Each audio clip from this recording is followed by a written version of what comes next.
¿Y si lo dijiste? Yo no lo digo, lo dice mi papá porque se lo dijeron a él. No por eso, pero sí de por qué salió el tema, pues, o sea, sí lo dijiste. I'm Dano García, director of Mickey. I am Mickey. I met her when she was 11 years old and I was 14.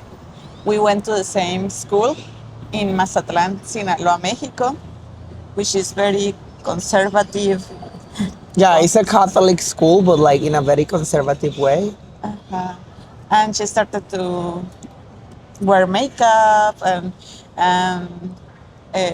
then years later we moved together in the same apartment in Mexico City, and yeah, like it was very organic. Like we were editing the film at the same time that we were shooting the film, and that was part of the 10 years process. I'm not sure. I think it stays the same. Like, we don't live together now, but the friendship, I think, still strong. I mean, working together, and after Dano moved to, he has been in Mazatlan and Tepoztlan in a lot of places, and actually I still live in that apartment. Mucho es sobre la comunidad trans que se creó en todos estos años. Entonces, pues, tiene que ver la película mucho con los procesos que vivimos juntos. Comunidad trans es para nosotros bien importante el uso de avatar porque tú eliges qué avatar quieres ser. Y para lugares tan conservadores como Sinaloa es como un escape para ser quien tú quieres ser. Sabíamos que la película, se iba a acercar mucho a la memoria. O sea, siempre preguntábamos, que sí, o sea, Mickey me decía que tenía muy mala memoria y pues eso es un proceso fluido, es como agua. It shows up in the film. Like, every time I was in my daily basics, but actually I think the part that the fictions work, that's where you can see my performance. That's where the parts that Dano told me, let's do this, and we were working together to imagine like another form of telling a story, like with the fictions, with the performance, with the avatars. I think there's a lot of performance there, even though my dad is doing a performance in the movie. Only my mom has seen the movie for now, and my sister. All my family want to see it now, but they haven't not seen it yet. But my mom loved it. She cried like 5 minutes. She was like in a river.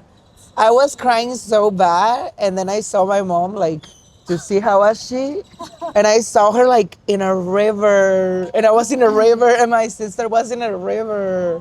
Yeah, it was so emotional. It was like a mirror, like a obsidian mirror. An obsidian mirror in Mexico is like a introspective way to look at inside. We want to create this film in a non-punitive way, visit the past and have fun about it, and that's why we invited her dad. There was some of confrontations. There was a lot of play there. That moment, we were just like playing, but during the whole process of the film, I think it was pretty strong. I mean, you can see it in the film. It was so deep, so emotional to touch those parts.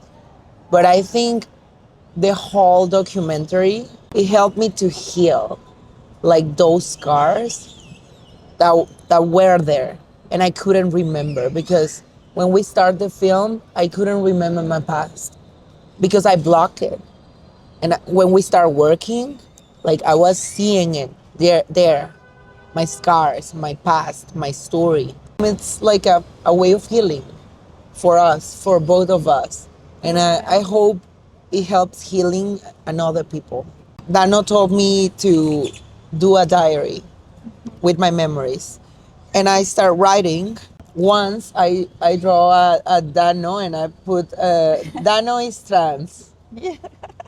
but he wasn't like openly trans in that moment, and I did it playing. Now like he's openly a trans person, and it was crazy because I knew without knowing.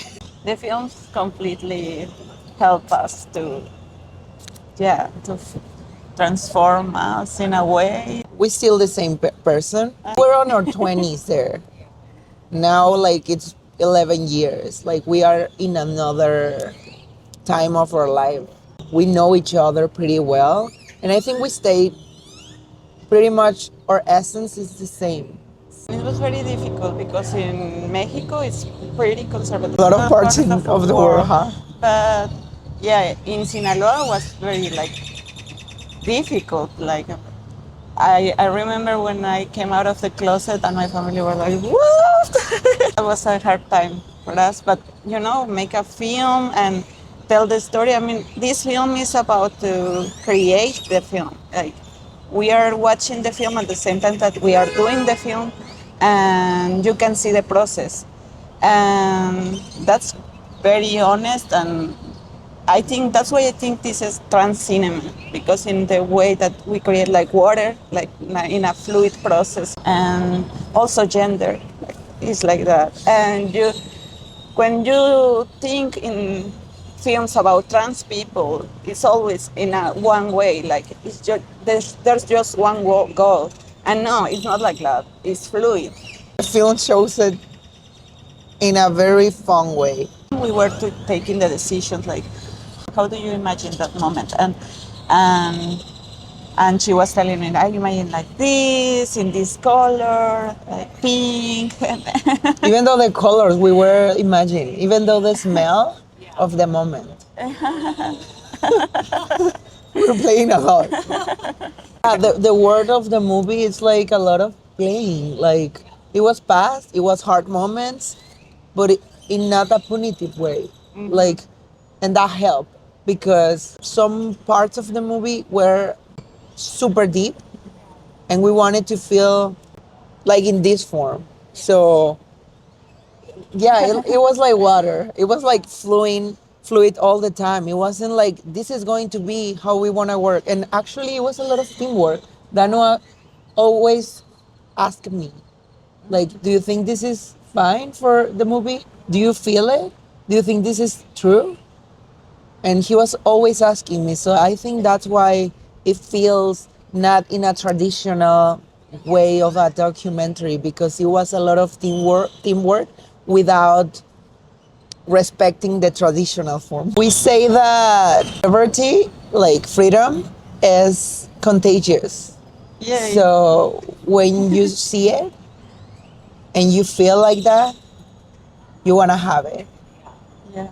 And I think I want that people see that even though, I mean, we are all in different positions, you can be freedom in your own way.